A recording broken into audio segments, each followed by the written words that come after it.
Bendito Deus, mais uma vez, Senhor Deus, nós te oramos pedindo que o Senhor dê estabilidade na internet, que o Senhor também possa impedir qualquer ação, Senhor Deus, que não venha permitir que essa mensagem seja transmitida, Senhor. Por favor, meu Deus, que o Senhor possa governar agora os meus pensamentos, os meus lábios, e que eu venha falar segundo o teu bom e santo Espírito. Em nome de Jesus Cristo, eu te oro na certeza de que o Senhor me ouviu.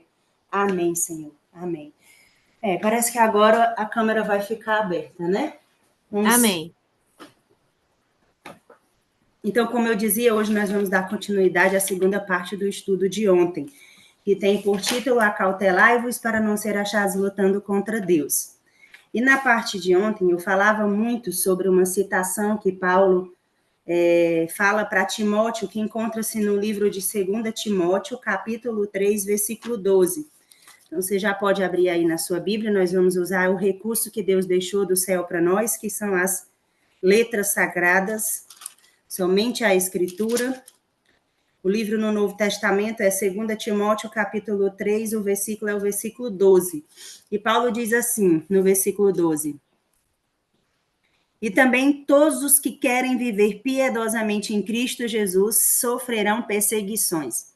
Paulo, ele declara essas palavras especialmente para Timóteo, na sua segunda carta que ele envia a Timóteo, e o contexto aqui dessa carta, em que ele refere essas palavras, é justamente quando ele está ensinando Timóteo como é que ele vai combater o bom combate da fé. Por isso que nós iniciamos com a música Fé é a Vitória.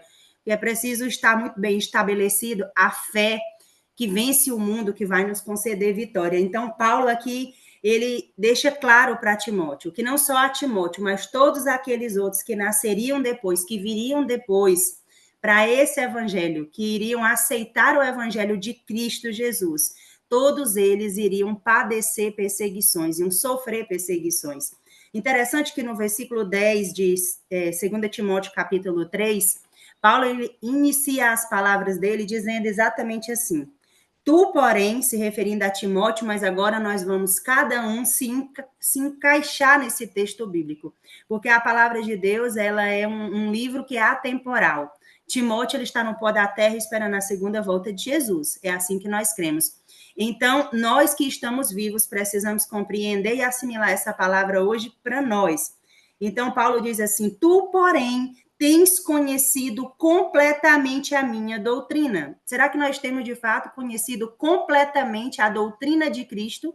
O evangelho eterno como é em Jesus, na sua totalidade, não apenas uma parte do evangelho, mas todo o evangelho eterno, um conjunto de verdades que se encaixam formando a verdade do evangelho eterno como é em Cristo. Então, Paulo diz assim: Tu, porém, tem conhecido completamente a minha doutrina, o modo de viver, o propósito, a fé, a longanimidade, a caridade e a paciência. Paulo aqui fala de alguns dos frutos do Espírito Santo. Dentre eles, Paulo fala exatamente da fé. E no versículo seguinte, ele vai exatamente dizer o que ele, Paulo, passou. Perseguições e aflições, tais quais me aconteceram. E aí ele vai citando os lugares por onde ele passava, as cidades, em Antioquia, em Icônio, em Listra, quantas perseguições eu sofri. Então, esse é o evangelho eterno, é um evangelho que traz perseguições. E nós podemos, então, nos questionar, por que, então, ainda nós não estamos sofrendo perseguições? Por que, então, ainda nós vivemos um evangelho que não causa nenhum tipo de perseguição? Ellen White, respondendo a essa questão no livro O Grande Conflito dos Séculos, na página 48, ela diz assim, ela faz uma pergunta, ela diz assim: por que então parece adormecida a perseguição em nossos dias? Por que parece que a perseguição ficou na igreja primitiva, ficou na igreja do passado, ficou na Idade Média? Ela faz a pergunta e ela traz a resposta para nós. Ela diz assim: o único motivo é que a igreja se tem conformado com as regras do mundo. Então, o motivo pelo qual nós ainda não estamos sofrendo piamente em Cristo Jesus. O motivo pelo qual as fogueiras não voltaram a ser reacendidas nos nossos dias. O motivo pelo qual não há perseguição no meio do povo de Deus. ela vai responder que o único motivo é porque a igreja tem se conformado com as regras do mundo. Portanto, não desperta oposição. Satanás está tranquilo, Satanás não se preocupa com a igreja, porque a igreja está, de fato, numa condição de letargia, numa condição em que ela se assemelhou com o mundo, ao invés de se assemelhar com Cristo. E Ellen White continua dizendo, ela diz assim, a religião que se professa hoje não tem o caráter puro e santo que distinguirá a fé cristã nos dias de Cristo e de seus apóstolos. Misericórdia é a testemunha fiel que declara que a religião que nós estamos professando hoje é uma religião que não tem um caráter puro e santo que designara a fé cristã nos dias de Cristo e de seus apóstolos. De fato, nós ainda estamos destituídos da glória de Deus. De fato, nós ainda estamos realmente na condição que João declara ter visto ali na ilha de Patmos, né? Porque vocês não são quentes nem são frios, vocês são mornos, por isso Jesus está a ponto de vomitar vocês da boca. Essa é a condição que nós nos encontramos como igreja do Deus vivo hoje, uma condição de mornos, né? E o que é morno serve apenas para ser vomitado. Ellen White continua dizendo assim, deixa eu ver onde eu parei aqui, ela diz assim, se o cristianismo é aparentemente tão popular no mundo, isso deve tão somente ao espírito de transigência com o pecado. Com o espírito de transigência com o pecado. De fato, de as grandes verdades da palavra de Deus serem vistas com indiferença e a pouca piedade vital que há na igreja. Reavivem-se a fé e o poder da igreja primitiva, e o espírito de perseguição reaviverá também, e as fogueiras da intolerância voltarão a ser acesas. Vocês entenderam o texto que eu acabei de ler? Está no livro Grande Conflito dos Séculos, ou A Grande Controvérsia de Ellen White, acho que é na página 48, e ela fala exatamente assim, que se o cristianismo é aparentemente tão popular no mundo em que nós estamos hoje, se parece que o evangelho eterno parece ser algo romântico, parece ser algo que tenha atraído o mundo, agora está na moda ser evangélico, porque está na moda, os artistas agora querem ser evangélicos. Não que Jesus não venha também para os artistas. Ele veio para o mundo todo, porque Deus amou o mundo de tal maneira que entregou o seu filho para todos, todo aquele que nele crê não pereça, mas tenha vida eterna. Só que nós vivemos em um contexto, nós vivemos em um tempo que ser evangélico não é ser cristão, é ser evangélico. Virou moda, virou algo que todos querem aderir. Por quê? Porque não é o verdadeiro cristianismo, porque não é o verdadeiro evangelho eterno. Mas vamos esquecer um pouco dos artistas e dos outros e vamos olhar para nós, porque Ellen White aqui está falando do nosso cristianismo, da nossa falta de realmente de viver o reavivamento e a fé genuína. E ela diz assim, que se reavivesse a fé, o que é fé? Nós precisamos compreender o que é fé. E se reaviver o poder da igreja primitiva e o espírito de perseguição, então, reviverá também as fogueiras da intolerância, voltarão a ser acesas. Nós estamos vivendo um tempo falso de paz e segurança, porque o verdadeiro evangelho eterno, que Paulo declara aqui em 2 Timóteo, capítulo 3, a partir do versículo 10, quando ele deixa Timóteo consciente, ele diz assim, tu, Timóteo, e ele fala agora individualmente para cada um de nós, ele diz assim, tu, porém, tens conhecido completamente a minha doutrina. E a minha pergunta é, será que nós temos conhecido completamente a doutrina de Cristo? A doutrina da vitória sobre o pecado, a doutrina da vitória sobre o ego, sobre o eu, porque quando Paulo disse, já não sou mais eu que vivo, mas Cristo vive em mim, Paulo estava falando de um evangelho que ele tinha experimentado, por ocasião de quando ele se encontrara com Cristo no caminho, ali naquele caminho de Damasco, e ele cai do cavalo. Ele ali, de fato, experimentou a morte do eu. De fato, ali ele experimentou uma conversão genuína, e ele podia, então, declarar com seus lábios: já não sou mais eu que vivo, mas Cristo vive em mim. Porque, de fato, um morto, ele não sente dor, um morto, ele não sente raiva, ele não sente ciúmes, ele não sente inveja, ele não sente ira. Se você entrar em um velório e se você xingar um morto, aquele morto não vai se levantar para se defender, porque ele está morto. E ontem nós falávamos exatamente disso, que nós ainda estamos temendo pela nossa reputação, temendo pelos nossos status sociais, temendo pela glória dos homens, por o reconhecimento dos homens, e ainda estamos temendo por ocupar lugares de honra na igreja, no mundo, na sociedade, no mundo acadêmico, no mundo corporativo e no mundo religioso. Nós ainda estamos almejando um lugar de posição neste mundo que será destruído, e não restará aqui pedra sobre pedra.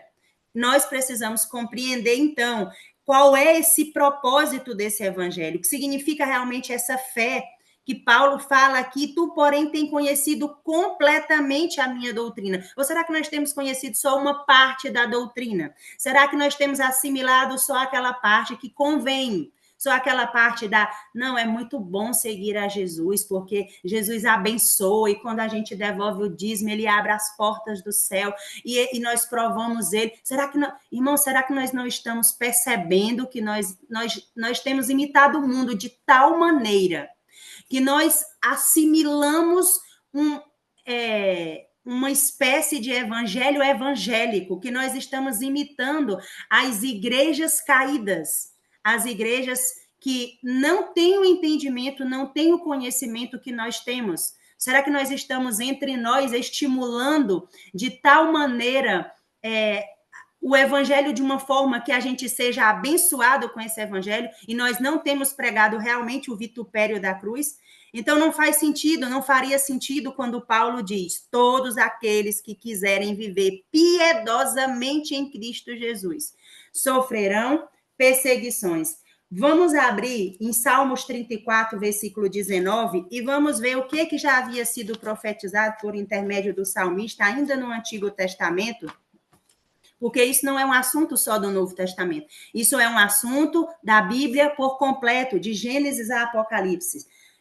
Salmos capítulo 34, versículo 19, está escrito assim: muitas são as aflições dos justos, mas o Senhor os livra de todas. Então já estava profetizado que muitas, não são poucas, não são algumas, são muitas as aflições dos justos, mas o Senhor as livra de todas. Então, nós já tínhamos a certeza de que, ao seguir esse evangelho, nós passaríamos, então, de uma vida tranquila, de uma vida calma, para uma vida de perseguição, porque foi isso que aconteceu com Paulo.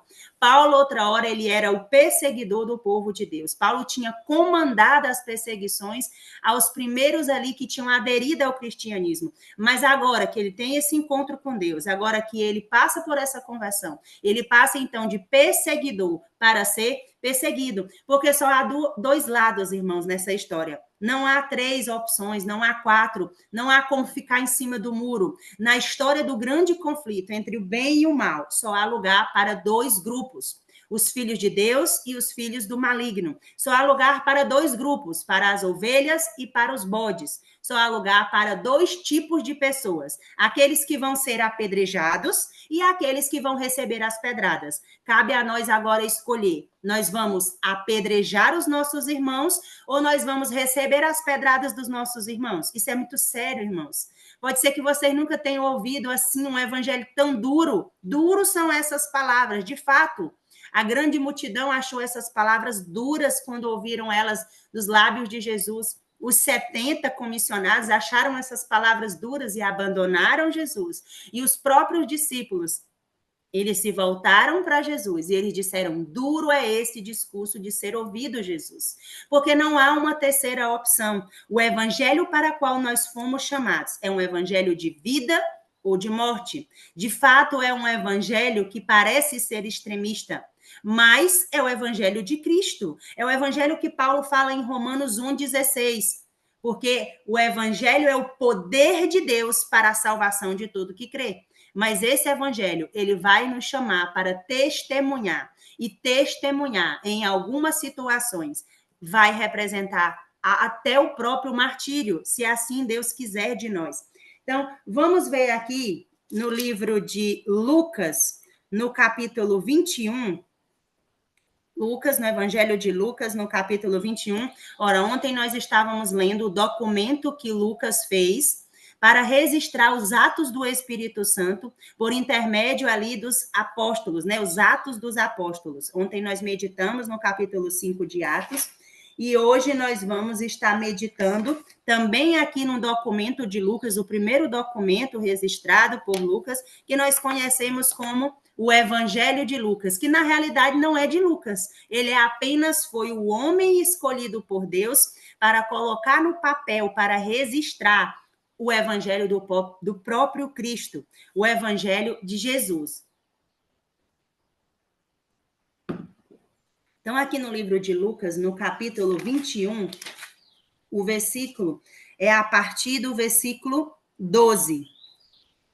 E aí ele já começa falando aqui dos sinais e das perseguições. Todo o capítulo 21 do Evangelho de Jesus, segundo o relato de Lucas, é um capítulo que vai falar dos sinais que vão anteceder a volta de Jesus. Eu creio que a maioria de nós já leu esse capítulo diversas vezes, e a gente vê ali todos os sinais que indicam a volta de Jesus. Só que, em determinado ponto do capítulo 21, a partir do versículo 12, Lucas vai registrar que antes que esses sinais que nós estamos aguardando para a confirmação da volta de Jesus, antes que todos eles se cumpram, haverá um sinal, haverá algo que está se referindo exatamente à perseguição dos cristãos. E no versículo 12 diz assim: mas antes de todas estas coisas, se referindo aos sinais que estavam acima descritos, ele diz assim: eles lançarão mão de vós e vos perseguirão, entregando-vos às sinagogas. Aonde é que nós vamos ser entregados, irmãos? Nas sinagogas. Lembra que Jesus, quando foi preso, ele foi levado para a sinagoga? Assim também com os apóstolos, nós vimos nos textos de ontem, e será exatamente assim nos nossos dias. Nós seremos levados para as sinagogas. Onde são as sinagogas? As sinagogas são as igrejas. Seremos levados perante as comissões da igreja. Seremos levados a depor a nossa fé, a falar como nós cremos. Será requerido de nós ouvir de nossos lábios como cremos. E aí será finalmente testado, irmãos, quem é metal vil, misturado no meio do povo de Deus, e quem é ouro refinado pelo fogo. Porque agora, quando nós olhamos para o movimento adventista do sétimo dia, nós vemos ricos campos. Parece que todos são trigo, todos estão na mesma fé. Mas não é dessa maneira. Quando a perseguição chegar, a serva de Deus declara que o próprio Jesus vai provar o seu povo. Vai provar o seu povo por aflições ardentes. Então será visto e conhecido o que realmente é ouro, ouro refinado no fogo, e o que é metal vil, o que era joio misturado no trigo. Então, Lucas aqui, ele diz assim: mas antes de todas essas coisas, Lucas 21, versículo 12, acompanha aí na sua Bíblia, eles lançarão mão de vós e vos perseguirão, entregando-vos às sinagogas e às prisões, e conduzindo-vos diante de reis e governantes, por causa do meu nome. Ora, o motivo pelo qual os verdadeiros filhos de Deus, os verdadeiros adventistas, o verdadeiro remanescente será entregue, será preso, será jogado nos cárceres, será levado mediante as comissões da igreja para entender como eles creem, para eles retrocederem na sua fé. É o nome de Jesus. Mas esse nome tem poder, mas não da maneira como tem sido ensinado hoje, de uma maneira deturpada. Nós não temos compreendido realmente que evangelho é esse, Por que que esse verdadeiro evangelho produz uma sacudidura, produz uma perseguição, e o falso evangelho não? Está todo mundo em paz, está todo mundo indo para a sua igreja com seus respectivos cargos, devolvendo o seu dízimo, e a vida continua. E não há perseguição no meio desse falso evangelho. Não sou eu que estou dizendo isso, é o que está escrito na palavra, na Bíblia, a nossa única regra de fé e prática. O versículo 15 diz assim, o versículo 14, o versículo 13, antes diz, e isso vos acontecerá por testemunho. Irmãos, nós não fomos chamados para um evangelho da conformação, para um evangelho da bem-aventurança, nós fomos chamados para testemunhar. E ser testemunha de Jesus é passar pelo vitupério da cruz, é carregar a cruz com Jesus, porque ele disse assim, todos os que quiserem vir após mim, ou seja, todos nós queríamos nascer nesse tempo em que nós estamos vivendo, séculos depois da vinda de Jesus, porque tem quase 2000 anos que Jesus falou isso, todos os que quiserem vir depois de mim, tomem a sua cruz, tem uma cruz para nós levarmos, e sigam-me, negue-se a si mesmo. Esse é o evangelho eterno, é o evangelho que ensina a renúncia do eu, a renúncia do ego, a morte da carne. É um evangelho que me salva, porque nós recebemos a graça, é de graça, ninguém fez nada para a salvação, mas recebemos o apostolado para a obediência na fé. Se assim não for, então nós recebemos outro evangelho, que não é o evangelho de Cristo. Então, o evangelho de Lucas, aqui no capítulo 21, a partir do versículo 12, ele continua dizendo, e que isso vos acontecerá por testemunho, ou seja, por martírio. Decidi, pois, em vosso coração, veja que está sendo requerido de nós uma decisão, irmãos. Pode ser que muitos de nós ainda não tenham compreendido a profundidade de ser um cristão, a profundidade de aderir ao cristianismo. Esse cristianismo que nós estamos professando com os nossos lábios hoje está muito distante do verdadeiro cristianismo bíblico, do verdadeiro cristianismo dos testamentos. Os cristãos que aderiam ao cristianismo, os homens que aderiram ao cristianismo, eles tiveram que dar a própria vida por essa mensagem. E ser testemunha é isso. Se você não está disposto a dar a sua própria vida, a ser um mártir, a receber as pedradas, então você está equivocado e está seguindo a um evangelho eterno, a outro evangelho, que nós vamos já ver adiante. Então, ele continua dizendo assim, decidi, pois, em vosso coração, na vossa mente. O Senhor Deus está nos chamando essa madrugada, essa manhã, para tomar uma decisão na nossa mente. A não premeditar como a vez de responder. Nós não precisamos nos preocupar com o que nós vamos dizer quando nós formos chamados perante as comissões da igreja, perante os líderes apostatados, porque não sou eu que estou dizendo, é o que está escrito na palavra, a história vai se repetir, não há nada novo debaixo do sol. Eu não posso, irmãos, novamente vir aqui e falar uma palavra agradável, e falar algo que os nossos ouvidos vão se regozijar em ouvir, falar só da bonança, falar só do novo céu, falar da nova terra, falar da felicidade de ser cristão, de ser salvo na graça, nós já sabemos disso. É necessário que essas coisas também sejam ditas, porque se eu não disser isso para vocês, tendo a oportunidade que eu estou tendo agora, isso vai ser requerido de mim, você sabia e não falou. Você teve a oportunidade de pregar o verdadeiro evangelho e não pregou. Ai de mim se eu não pregar para vocês, porque isso vai ser cobrado de mim. Então, nós não precisamos nos preocupar com o que nós vamos falar, desde que todos os dias nós estejamos na presença de Deus, em paz com Deus, porque esse é o evangelho eterno. É nós termos paz com Deus, não com os homens, porque o verdadeiro evangelho vai trazer espada, vai trazer divisões, vai trazer uma série de coisas, vai trazer a sacudidura, porque Ellen White diz assim, quando a testemunha fiel for pregada, então se formarão dois grupos, o grupo do joio e o grupo do trigo. Irmãos, isso é um processo espiritual. Nós não podemos dizer quem é joio e quem é trigo, porque quem declara isso é Deus. Não é os líderes, não são os homens, não são os pastores, não são os ministros, é Deus. Deus não confiou essa tarefa para homem nenhum, a não ser que nós estejamos crendo nas doutrinas católicas, porque os católicos, eles creem que Deus entregou essa igreja para Pedro e que Pedro tem poder de decidir as coisas, mas nós não cremos nessa doutrina, ou cremos? Homem nenhum tem o poder de decidir dentro da igreja quem é joio e quem é trigo. É Jesus, em Apocalipse, diz que ele é o ceifeiro, que ele vem com a foice e que é ele que vai colher o joio e vai colocar o trigo no fogo. Então, não compete a ministros, a homens, sejam eles quem forem, tenham eles o poder que eles tenham, decidir e discernir quem é joio e quem é trigo. Jesus disse, deixem crescer juntos. Por que pessoas estão sendo excluídas do hall de membros? Por que pessoas estão sendo arrancadas do recinto da igreja com a justificativa de que elas são dissidentes?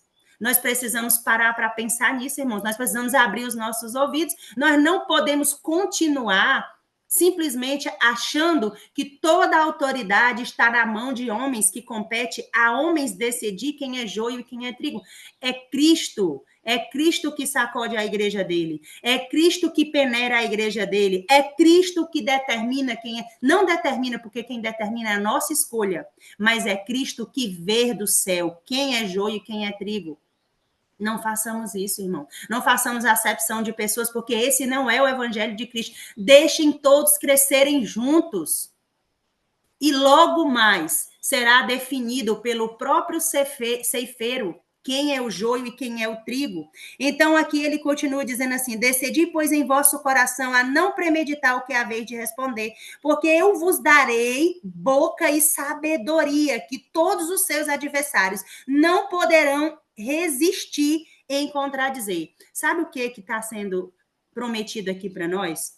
Que se nós nos apegarmos ao evangelho da salvação, ao evangelho de Cristo, que se todos os dias nós comermos da carne de Jesus, como está escrito no evangelho, e bebermos do sangue de Jesus, isso não é participar de uma ceia, porque sim, o Senhor Deus disse que nós deveríamos celebrar a ceia depois da sua partida. Mas a verdadeira ceia, o verdadeiro sentar na mesa, o verdadeiro comer da carne de Cristo, beber do sangue de Cristo, significa muito mais do que algo físico, substancial, que se come, que se bebe. Significa contemplar a Cristo por meio da sua palavra, o estudo diário, se alimentar da palavra de Deus todos os dias. Não basta você vir aqui na sala da consagração, ou na outra sala, ou no outro grupo, e entrar uma vez por semana, 2 vezes por semana. Você pode entrar todos os dias, meu querido, se você não tiver a sua alimentação individual com Cristo, então você vai ter uma fé emprestada, você vai ter a fé da Nayara, você vai ter a fé da irmã,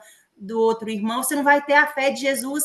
A fé de Jesus, ela é construída você e Deus, você e Jesus, é Jesus colocando na tua boca o alimento sólido, o alimento que vivifica, porque Jesus dizia, uma comida eu tenho, e essa comida é fazer a vontade daquele que me enviou, a vontade do Pai. Essa é a comida que Deus quer oferecer para nós.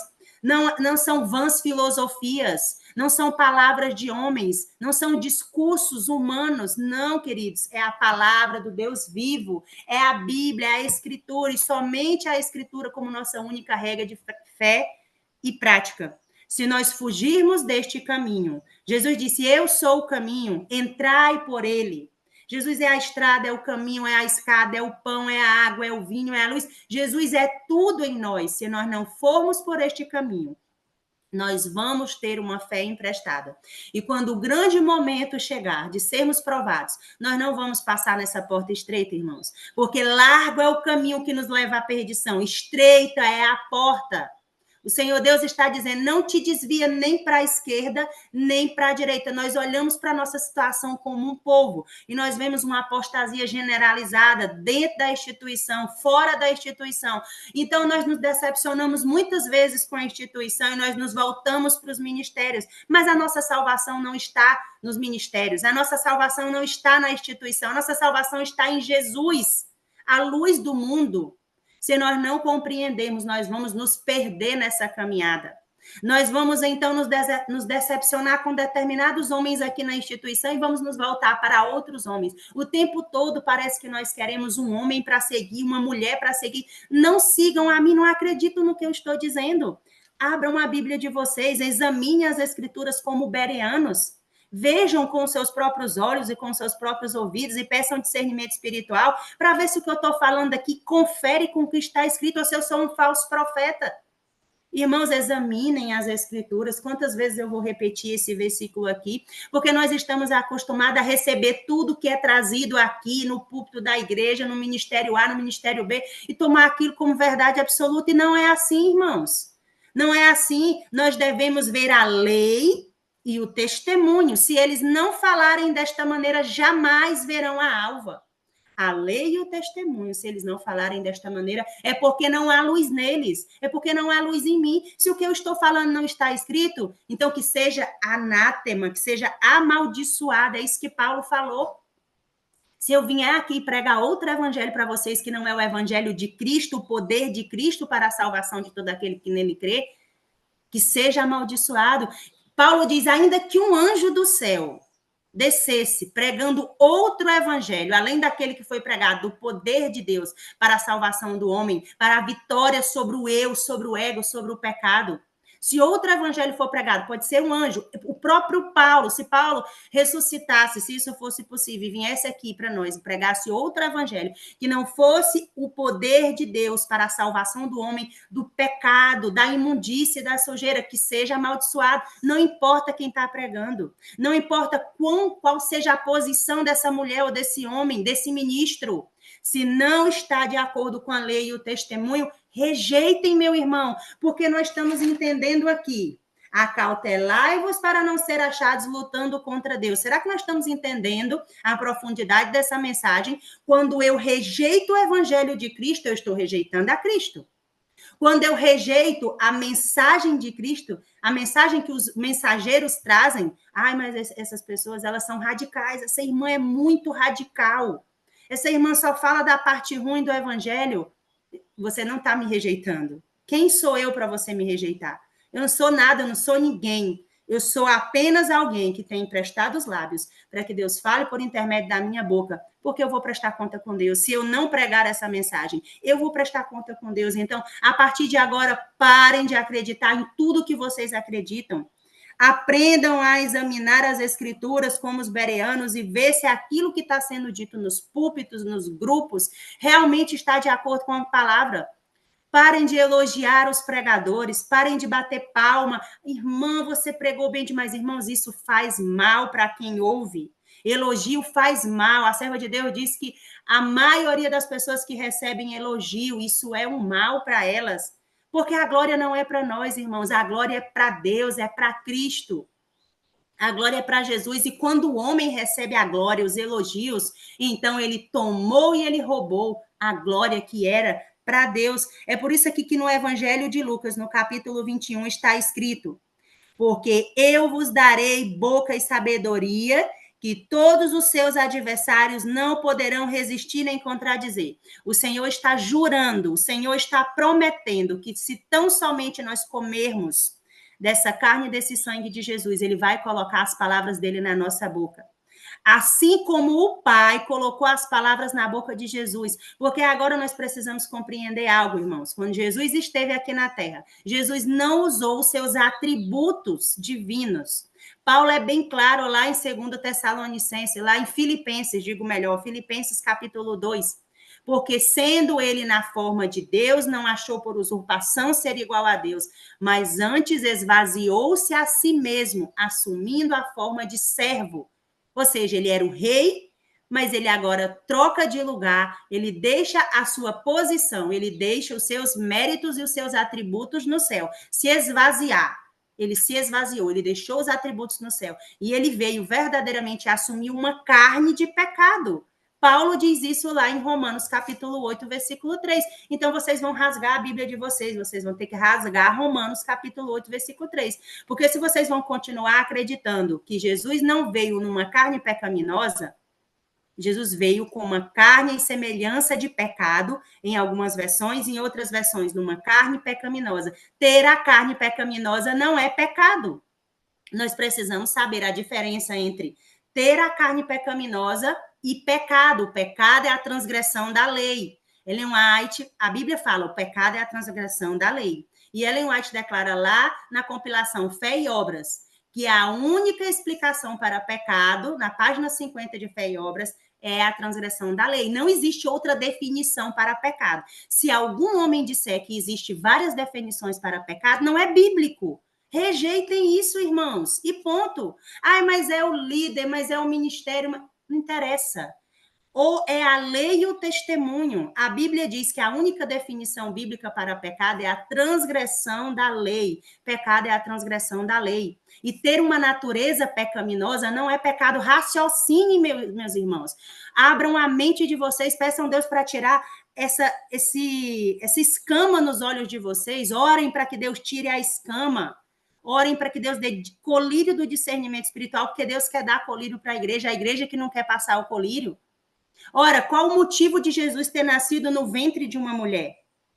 Irmão, nós precisamos obedecer à lei da biologia. A biologia, a ciência nos ensina que tudo aquilo que é gerado no nosso ventre, sim, Jesus foi gerado pelo Espírito Santo, mas ele foi alimentado no ventre de Maria. E nós vamos ter um grande problema se nós crermos nessa doutrina que Jesus não recebeu a herança de Maria, a hereditariedade de Maria.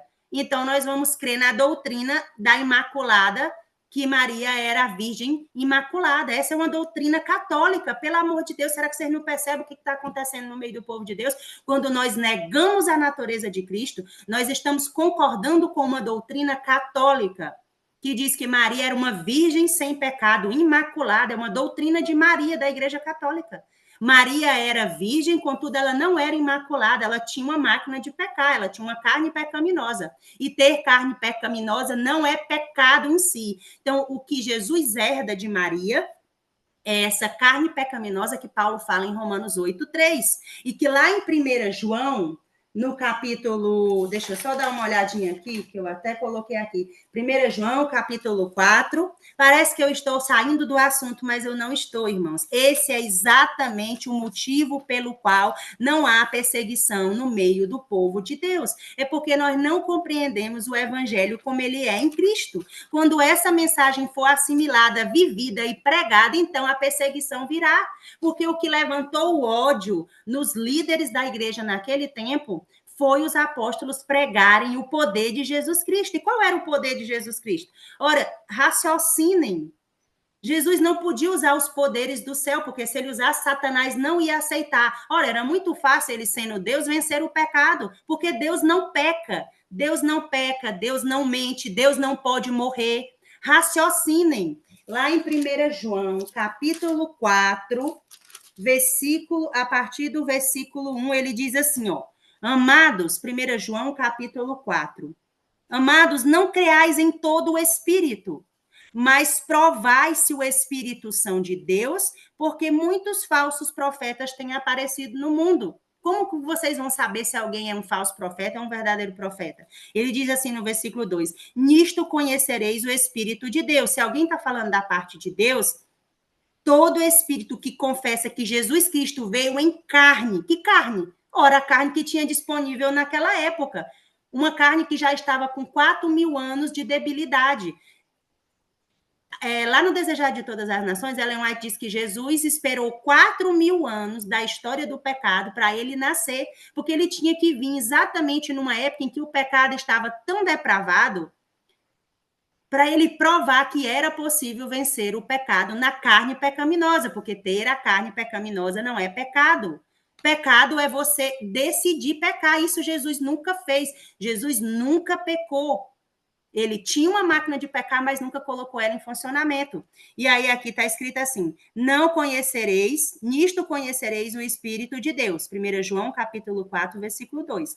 Todo espírito que confessa que Jesus Cristo veio em carne é de Deus. E agora o contrário, como saber que um espírito não fala da parte de Deus?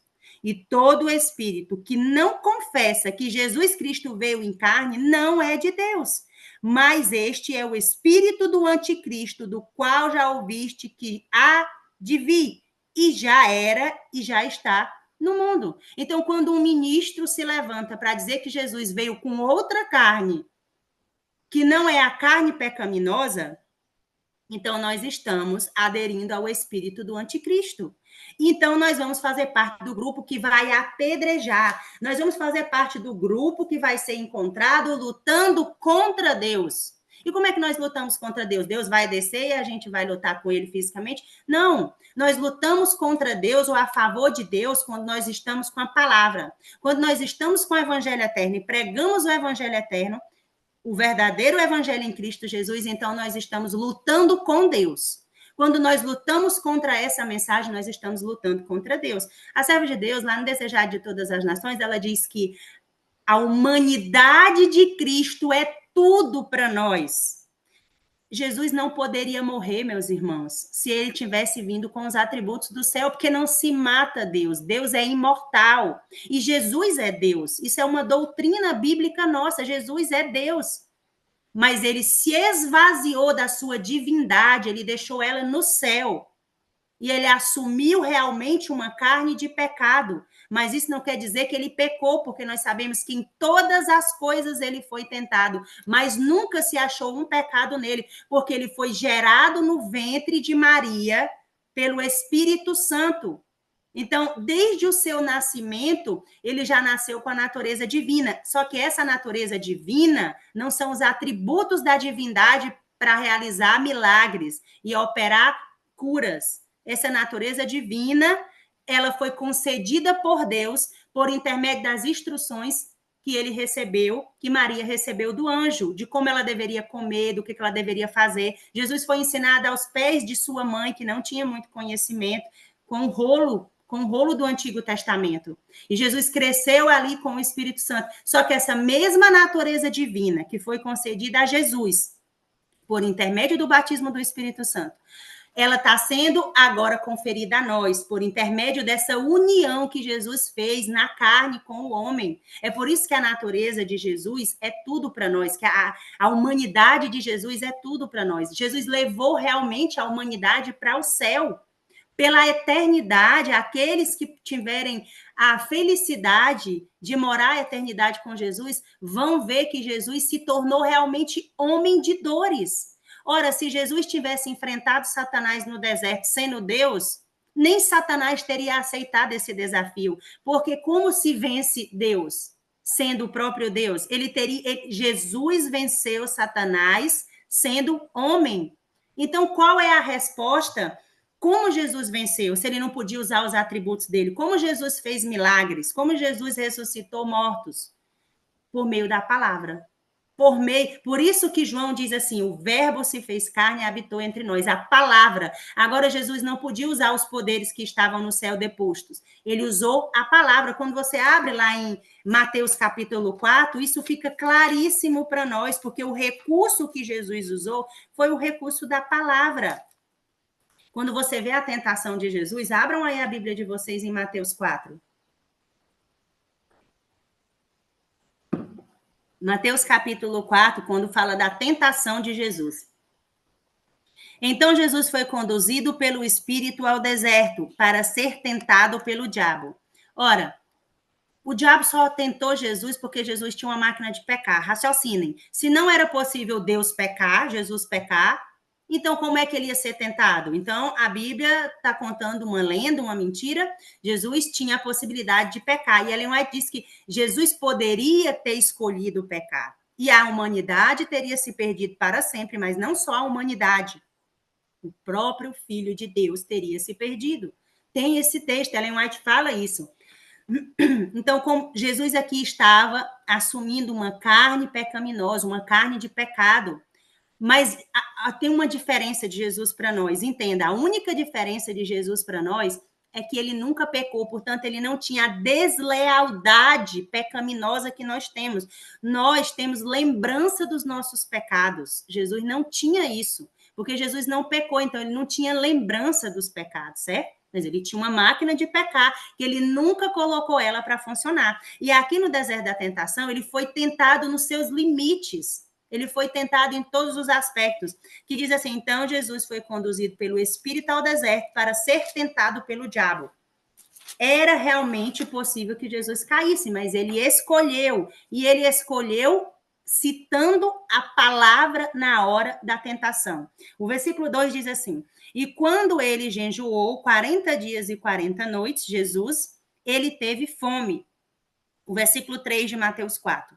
E quando veio a ele o tentador, disse, se tu és o filho de Deus, ordena que essas pedras sejam feitas pães. Ora, Satanás cita a palavra, porque Satanás é um conhecedor da palavra, só que Satanás cita mal a palavra.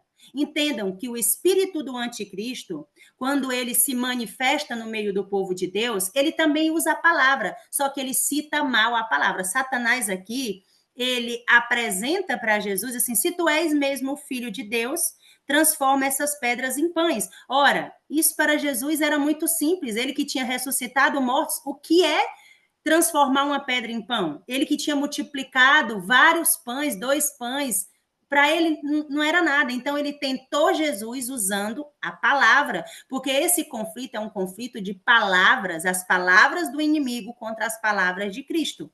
Mas o versículo 4 de Mateus 4 diz assim, mas Cristo respondeu, ou ele respondeu e disse, está escrito, nem só de pão viverá o homem, mas de toda palavra que procede da boca de Deus.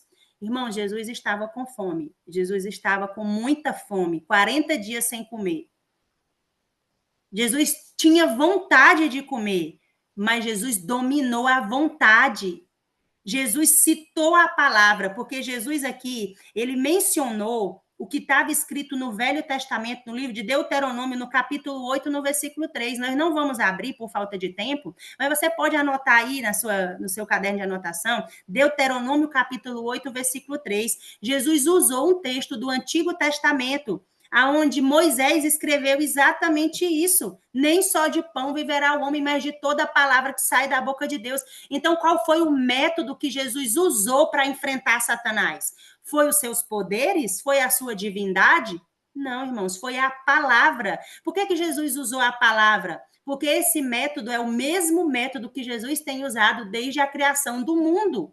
Todas as coisas foram formadas pela palavra. Nós fomos formados pela palavra. O homem foi formado pela palavra. E disse Deus, haja luz, haja isso, haja aquilo. Todas as coisas foram formadas pela palavra.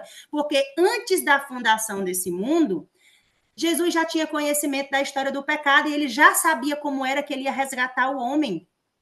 Era pela palavra. E agora Jesus nos ensina aqui, por meio de Mateus capítulo 4, que a maneira de vencer o pecado, tendo uma máquina de pecar que nós temos e que Jesus tinha, é resistindo à tentação, citando a palavra, porque há poder na palavra. Então, quando Jesus disse, nem só de pão viverá o homem, mas de toda a palavra que sai da boca de Deus, ali Jesus estava citando a própria palavra que ele tinha inspirado a mente de Moisés no Antigo Testamento, para que ele pudesse vencer Satanás. É por isso que está escrito: sujeitai-vos a Deus. E como é que nós nos sujeitamos a Deus? Pela palavra. E resistir ao diabo, e ele fugirá de vós. E nós vamos ver que em todas as outras tentações, o versículo 5 diz assim: aqui Jesus foi tentado no apetite. Então, nós podemos ser vitoriosos em todas as tentações referentes ao apetite, pela palavra, pelo que está escrito. Nós não vamos abandonar, deixar de comer isso ou aquilo pela nossa própria força, mas pela força da palavra de Cristo, porque Deus disse que nem só de pão viverá o homem, mas de toda a palavra que sai da boca de Deus. Então, o que nos faz ter vida é a palavra, não é o alimento físico, embora nós precisamos nos alimentar. Mas o que vai nos sustentar, o que vai alimentar a nossa fé agora nesses dias é a palavra, o está escrito. E nós precisamos aprender a citar a palavra na hora da tentação, porque senão nós vamos ser achados lutando contra Deus. E lutar contra Deus é rejeitar a palavra de Deus, é não citar a palavra de Deus na hora da tentação. O versículo seguinte diz assim, o versículo 5 de Mateus 4. Então o diabo levou a cidade santa e o colocou sobre o penáculo do templo e disse-lhe: se tu és o filho de Deus, lança-te daqui abaixo, porque está escrito. Veja só, Satanás usa a palavra, ele cita mal a palavra. Ele dará ordens aos seus anjos a teu respeito, e em suas mãos te sustentarão, para que nunca tropeces com o teu pé em alguma pedra. Satanás também citou o Antigo Testamento, querendo tentar Jesus com a própria palavra. Então, os ministros de Satanás, aqueles que têm o espírito de anticristo, eles vão usar também a palavra para justificar a doutrina deles. Só que eles citam mal a palavra, eles usam o texto fora do contexto. E nós precisamos ter o conhecimento que Paulo falou para Timóteo lá no primeiro versículo que a gente leu. Tu conhece toda a doutrina. Se nós não conhecermos toda a doutrina bíblica, todo o evangelho eterno como é em Cristo, então nós não vamos ter argumentos, meus irmãos, nós não vamos ter palavras. O Espírito Santo não vai trazer à nossa mente aquilo que a gente nunca estudou, aquilo que a gente nunca se debruçou na Bíblia. Senhor, ensina-me, porque o Senhor é o ensinador de justiça. Me apresenta a mensagem como é em Cristo, Senhor. Me mostra, me prova na tua palavra. E o Senhor vai ter prazer em nos mostrar. Então, Satanás aqui, ele cita mal a palavra, mas Jesus rebate com a própria palavra. Jesus não usa os seus atributos, porque Jesus ali, irmãos, ele estava na maior fragilidade humana. Imagina uma pessoa 40 dias debilitada, sem alimento físico. Mas Jesus estava espiritualmente fortalecido. Jesus tinha passado 40 dias sem comer alimento físico, mas se alimentando espiritualmente. Jesus estava cheio do Espírito Santo. Jesus se esvaziou no céu, só que agora ele estava cheio do Espírito Santo. Isso é possível para nós hoje.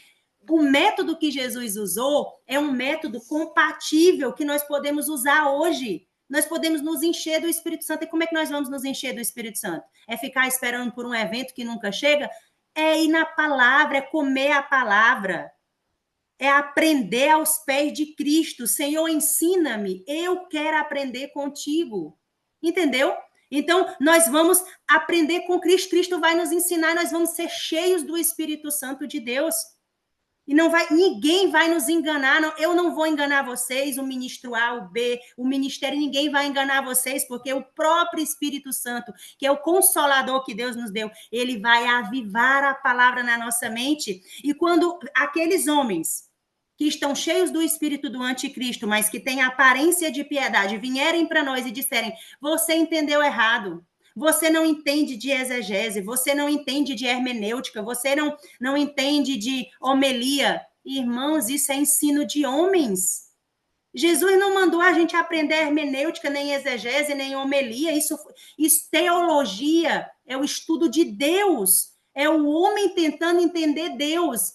Não, nós não vamos estudar isso, irmãos. Nós vamos estudar o que o Espírito Santo quer nos ensinar. A palavra, a Bíblia não é um livro para teólogos. Porque se nós acreditarmos que só quem pode interpretar a Bíblia são os teólogos, os pastores, os ministros que foram para a faculdade, então nós entendemos tudo errado, irmão. Se nós precisamos ir até um irmão para interpretar a Bíblia para nós, há algum problema em nós, irmãos. Falta Espírito Santo em nós, falta discernimento em nós. Quando Martinho Lutero se levantou na Idade Média e ele traduziu a Bíblia do latim, quando ele queria que a população comum, que as pessoas simples tivessem acesso à palavra de Deus, à Bíblia. A Bíblia é um livro escrito para a humanidade toda. Essa história de que só os líderes, só os teólogos podem interpretar a Bíblia, irmão, isso é ensinamento jesuíta, isso é ensinamento do papado. É Satanás que quer dizer que só ele pode interpretar a Bíblia. Eu posso, você pode, qualquer um pode. Sabe por quê? Porque a Bíblia não precisa de intérprete. O Espírito Santo é o intérprete da Bíblia. Isaías diz assim, é um pouco aqui e um pouco ali, preceito sobre preceito, regra sobre regra, mas essa regra é a regra da própria Bíblia. A Bíblia se explica, ela não precisa de ninguém interpretar ela. Que Deus tenha misericórdia de nós, que Deus abra a nossa mente. Quantas vezes eu vou dizer isso aqui? Porque nós estamos esperando que outros nos digam a verdade, quando o próprio Espírito Santo, ele é quem nos guiará a toda a verdade. Lembra que essa é a função do Espírito Santo? Ele vos guiará a toda a verdade. Ele é um ensinador de justiça, ele quem nos ensinará a verdade. Então, quando Satanás cita aqui em Mateus 4 a palavra, Jesus rebate Satanás com a palavra, com o está escrito. Jesus vai dizer assim no versículo 7, também está escrito. Então, nós não podemos nos contentar com a parte do evangelho. Nós precisamos ter palavras, mas não as nossas palavras, as palavras de Cristo na nossa boca, para quando Satanás vier, nós dizermos assim, também está escrito. Não tentarás ao Senhor teu Deus. Novamente, Jesus Cristo usou um recurso que está disponível para nós, lá em Deuteronômio capítulo 6, versículo 16. Quando Jesus, em Mateus 4, versículo 7, cita a palavra, ele estava citando os profetas do Antigo Testamento, no livro de Deuteronômio, capítulo 6, versículo 16. Você pode escrever aí e conferir depois. Pela segunda vez, Jesus foi tentado agora. Jesus foi tentado agora a ser presunçoso, a tentar o Pai. Mas Jesus cita a palavra, também está escrito. E foi assim que Jesus venceu o diabo. No versículo 8 diz assim, novamente o diabo levou a um monte altíssimo e lhe mostrou todos os reinos do mundo e a sua glória e disse, todas essas coisas eu te darei, se prostrado me adorares. Versículo 10 de Mateus 4. Então disse Jesus, vai-te, Satanás, porque está escrito. Como foi que Jesus venceu? Jesus usou os poderes, os atributos do céu? Não, Jesus usou a palavra, o verbo, a palavra que ele tinha dado para os profetas no Antigo Testamento. E essa palavra está disponível para nós, só que agora nós não temos mais só o Velho Testamento. Nós temos o Velho Testamento, o Novo Testamento e o dom profético. Quantas milhões, quantas mil páginas Ellen White deixou escrito para nós? Agora nós podemos citar não só a Bíblia, mas o próprio está escrito, o próprio Espírito de profecia. Não há desculpa para nós pecarmos, meus irmãos. Nós estamos cercados da palavra. E o evangelho eterno é o poder de Deus para a salvação do homem. Se nós estamos vivendo um evangelho, não é possível parar de pecar. Não, nós temos uma natureza pecaminosa e só quem vai arrancar de nós essa natureza é a última parte da salvação, que é a glorificação. Olha, realmente, nós vamos ter uma natureza pecaminosa até a volta de Jesus.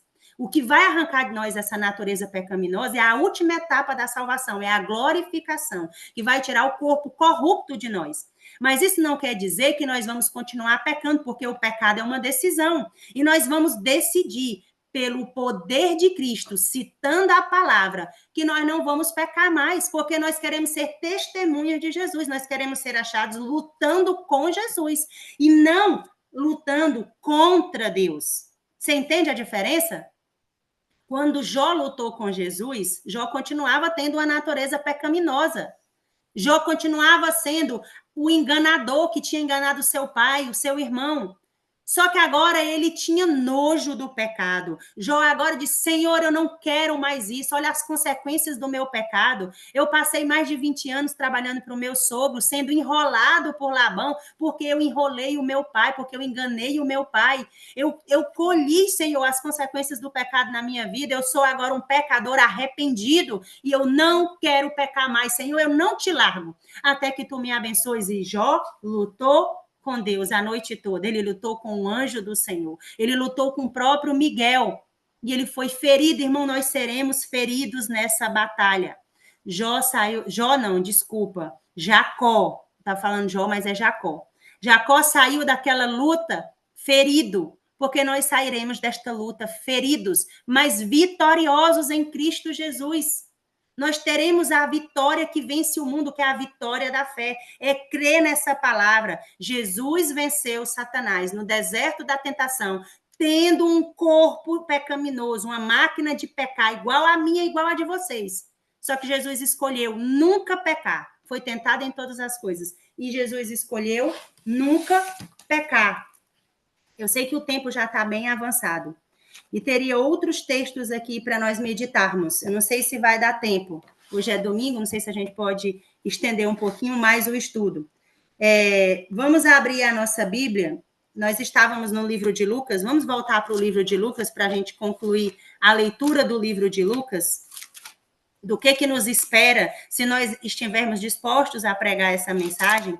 O que realmente espera aqueles que vão viver piamente em Cristo Jesus, no Evangelho de Lucas, no capítulo... Só um minutinho. Lucas, capítulo 21.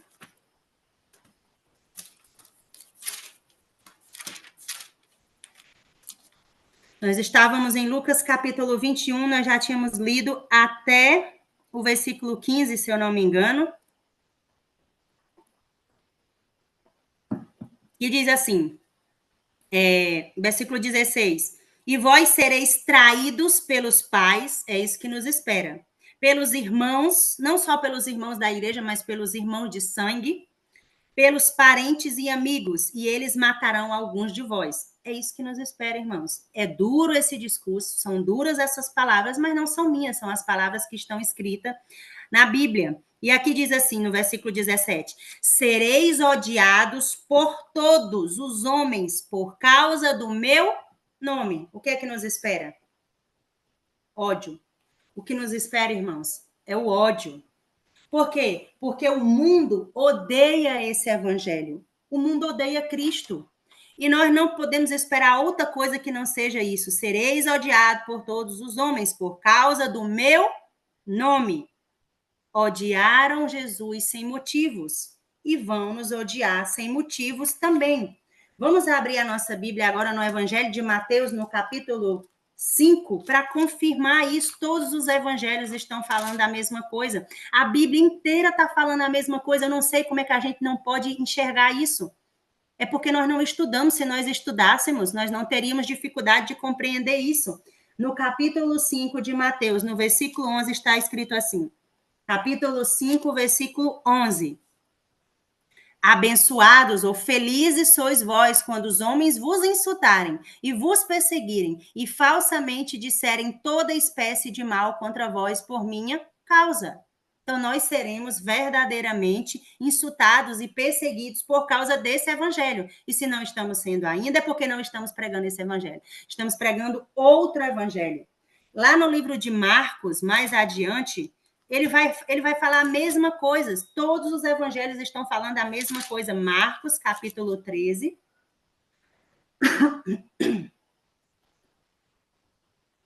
Marcos, capítulo 13, versículo 9. Mas fiquem atentos por vós mesmos, porque eles vos enganarão, eles vos entregarão aos conselhos, ou seja, às comissões. E nas sinagogas sereis açoitados. Irmãos, isso aqui é espiritualmente e literalmente. Então, primeiro nós seremos açoitados, né? Injuriados, caluniados perante as comissões da igreja. E sereis levados perante os governadores e reis por minha causa, para um testemunho contra eles. E o evangelho deve ser primeiramente pregado entre todas as nações. Aí aqui vai repetir a mesma coisa que estava em Lucas. Vamos ver agora, vamos voltar para Mateus capítulo 10, versículo 17. Está terminando aqui os versículos. Mateus 10, versículo 17 ao 18. São 2 versículos. Mateus 10, versículo 17 ao 18. Está escrito assim, ó, falando também das perseguições. Mas cuidado com os homens. Que homens? Os homens que têm o espírito do anticristo, que a gente viu lá em 1 João capítulo 4, que confessam que Jesus não veio em carne. Mas cuidado com os homens, porque eles vos entregarão aos concílios, vos açoitarão, novamente, levarão para a comissão da igreja, destruirão a reputação, vos açoitarão nas sinagogas. Como é que a gente é açoitado nas sinagogas? Naquela época, era literalmente, os discípulos foram levados e apanhavam. E vai chegar também o tempo que a gente vai apanhar. Mas como ainda as leis do país não permitem isso, a gente sabe que vai chegar o tempo que as leis vão ser mudadas e vai ser permitido até matar o remanescente, que dirá apanhar, que dirá açoitar. Só que esse açoite aqui, ele pode ser entendido também de maneira espiritual, justamente injuriando, falando mal, inventando tudo que é mentira. E a gente vai ver isso no versículo adiante. Cuidado com os homens, versículo 17 de Mateus 10. Cuidado com os homens, porque eles vos entregarão nos concílios, nas comissões, vos açoitarão, ou seja, vão injuriar vocês, nas sinagogas, nas igrejas. Tudo isso vai acontecer dentro da nossa igreja, irmãos. Sereis levados à presença dos governadores e dos reis, por causa de mim, como testemunha contra eles e os gentios. Era só até o versículo 18, exatamente. Agora vamos ver, aqui ainda em Mateus, no capítulo 23, mais adiante. capítulo 23, versículo 34 de Mateus, capítulo 23, versículo 34 a 37, que diz assim, ó. Portanto, eis que eu vos envio profetas. É isso mesmo, Mateus, capítulo 23, 34. E escriba, alguns deles... Ah, tá, é isso mesmo. Portanto, eis que eu vos envio profetas, homens sábios e escribas, e alguns deles matareis e crucificareis. Alguns podem dizer, irmã, isso aqui foi no Antigo Testamento, isso aqui já se cumpriu. Não, irmãos, isso aqui vai se cumprir nos nossos dias. Alguns daqueles que quiserem viver piamente em Cristo Jesus serão mortos e crucificados, como Jesus foi, como os discípulos foram, como na Idade Média os reformadores foram. Eu acho que nós não estamos lendo o grande conflito, é por isso que a gente tem dificuldade de aceitar uma mensagem como essa. E outros açoitareis nas vossas sinagogas. Aonde é que vão ser açoitados? Nas igrejas. E os perseguireis de cidade em cidade, para que sobre vós possa vir todo o sangue justo que foi derramado sobre a terra, desde o sangue do justo Abel até o sangue de Zacarias, filho de Baraquias, que matastes entre o templo e o altar. Ora, até o versículo 37. Na verdade, eu vos digo que todas estas coisas sobrevirão, no futuro, todas estas coisas sobrevirão sobre esta geração. Que geração? A última geração que vai estar em pé por ocasião da volta de Jesus, né? E aí, em seguida, a gente vai ver o lamento de Israel. Jesus lamentando contra Israel. Ele diz assim, ó Jerusalém, Jerusalém, Jerusalém, duas vezes, se referindo a Jerusalém, nação, que passou, e Jerusalém espiritual. Nós, a Igreja Adventista do Sétimo Dia, que mata os profetas e apedreja os que te foram enviados. Lembra que eu falei que só vai restar dois grupos? O grupo que apedreja e o grupo que recebe a pedrada? Cabe a nós escolher, você quer apedrejar ou você quer receber a pedrada? Só tem dois grupos. Jesus diz assim, Jerusalém, Jerusalém, que mata os profetas e apedreja os que te foram enviados. Quantas vezes eu quis ajuntar os teus filhos, como a galinha ajunta os seus pintinhos debaixo das asas, e tu não quiseste. Eis que a vossa casa é deixada desolada. Irmãos, essas palavras se cumprirão literalmente nos nossos dias. Não adianta a gente dizer que isso aqui se aplica a Jerusalém nação, porque Ellen White é clara lá no livro Parábolas de Jesus. Ela diz que essa citação de Jesus tem dupla aplicação para os nossos dias, e isso não é futurismo. Isso é o cumprimento da profecia dentro da história. A história vai mostrar, quem viver, verá. Vamos ver aqui os Mateus 24, de 9 a 10. É preciso, irmãos, ler essa quantidade de versículo para que vocês vejam que não é coisa que eu criei, não é uma doutrina que não é confirmada, não é um versículo isolado, é todo o Evangelho Eterno está falando a mesma coisa. Mateus 24, versículo 9 a 10, está escrito assim, então vos hão de entregar para serdes atormentados e vos matarão e sereis odiados de todas as nações por causa do meu nome. E então muitos se ofenderão e trairão uns aos outros, e uns aos outros se odiarão.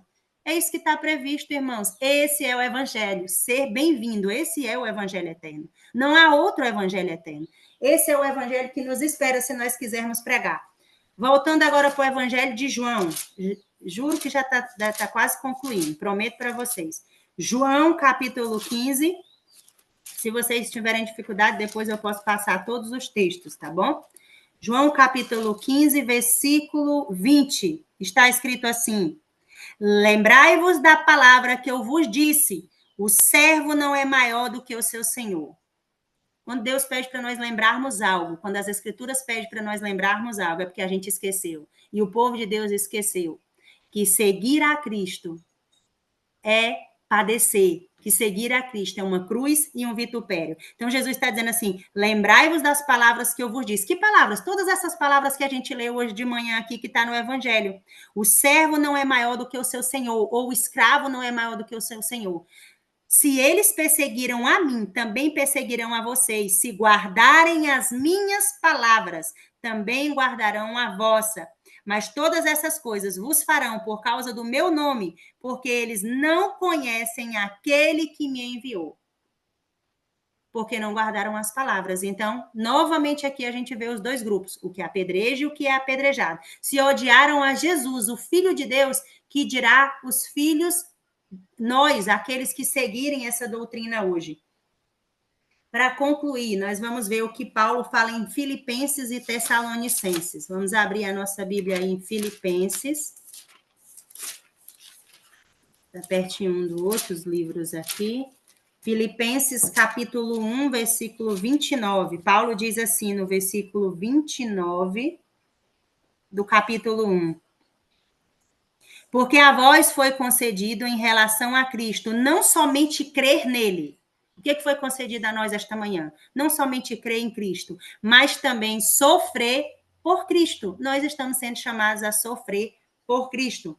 E Paulo vai repetir isso lá em 2 Tessalonicenses.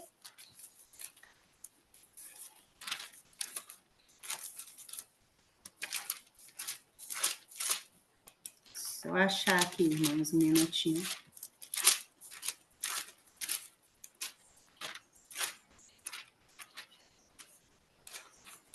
Segunda Tessalonicenses, capítulo 1, versículo 5.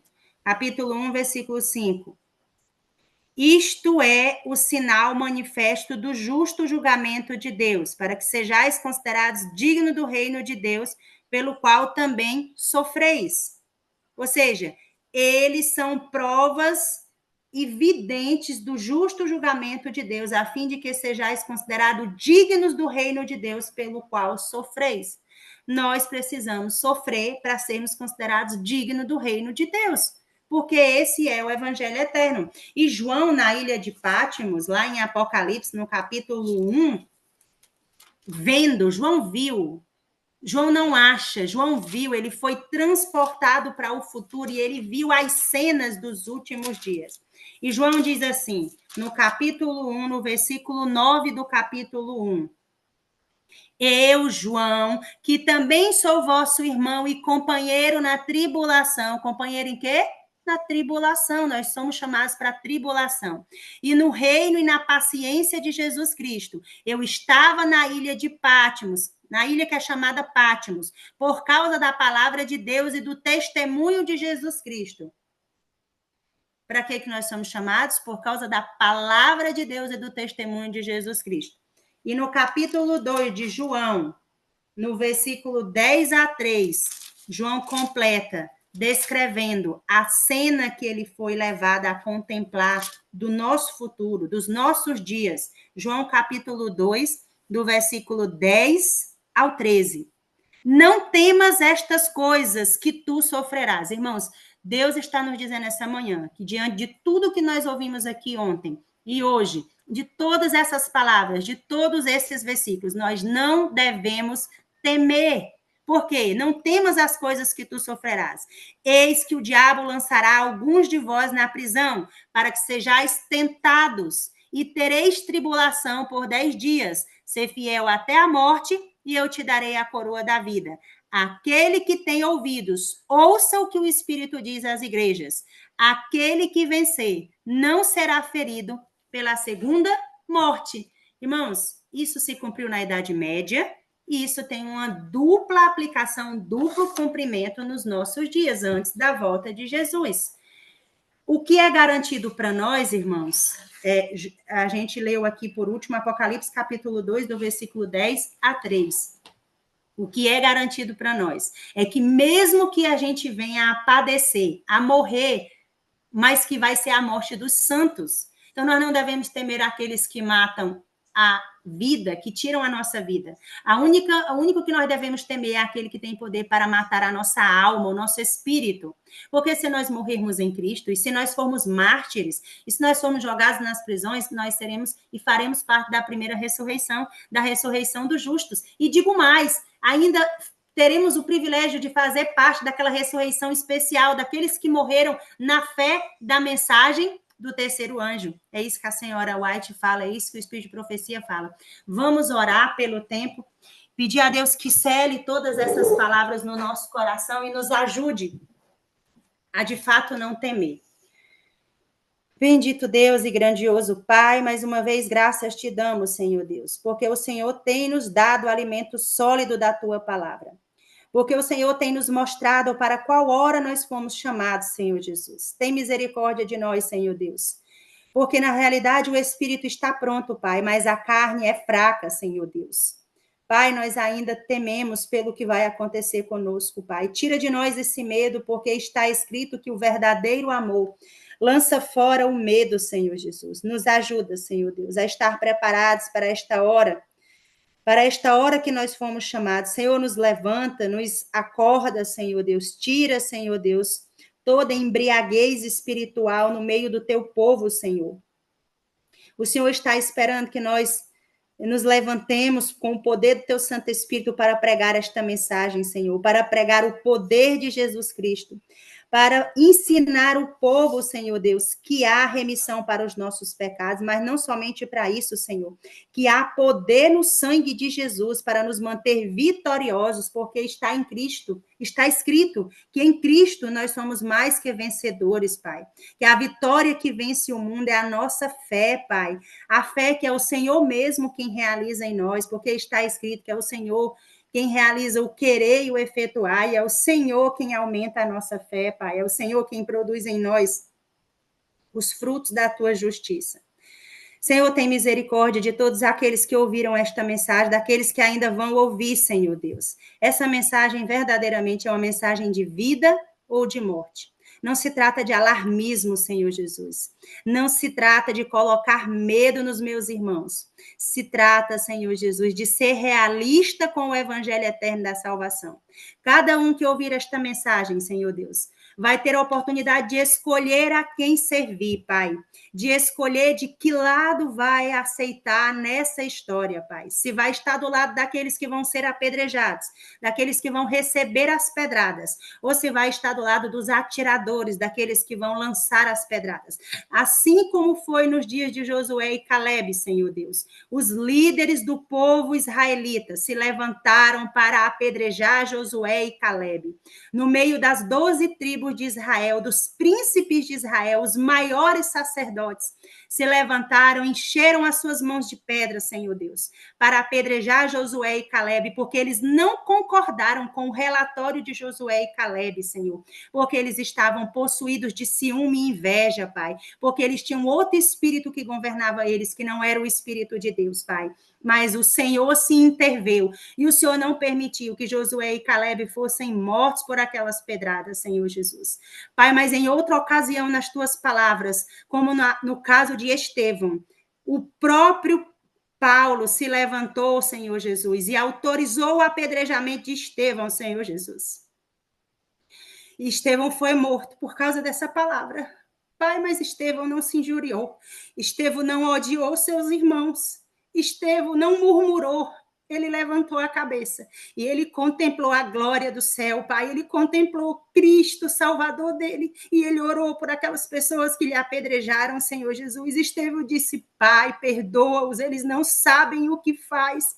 Salva, Senhor Jesus, eles. E a tua serva declara para nós, Pai, que a oração de Estevão, mesmo depois dele morto, Pai, ele foi sepultado, mas a oração dele subiu ao céu e ela fez efeito, Senhor. E essa oração foi atendida, Pai. E o espírito de Paulo nunca mais teve paz até ele ser rendido ao Espírito de Cristo. Senhor, eu te peço que aqueles que estão ouvindo essa mensagem, Senhor Deus, que eles se levantem, Senhor Deus, e mesmo que eles estejam agora do outro lado, do lado daqueles que acusam, do lado daqueles que apedrejam, que o espírito deles seja impressionado, Senhor Jesus, que eles se arrependam e que eles tenham um encontro com Cristo, com o homem Cristo no caminho de Damasco, que eles caiam de seus cavalos e que toda a venda dos olhos deles sejam retiradas e que eles mudem de lado, Senhor Deus, de apedrejadores para serem apedrejados, porque Paulo também, Senhor Jesus, agora passou, a partir de então, depois de te conhecer, de perseguidor para ser perseguido, Pai. E ele foi considerado no Novo Testamento o maior de todos os apóstolos, Senhor, porque foi digno de sofrer por ti.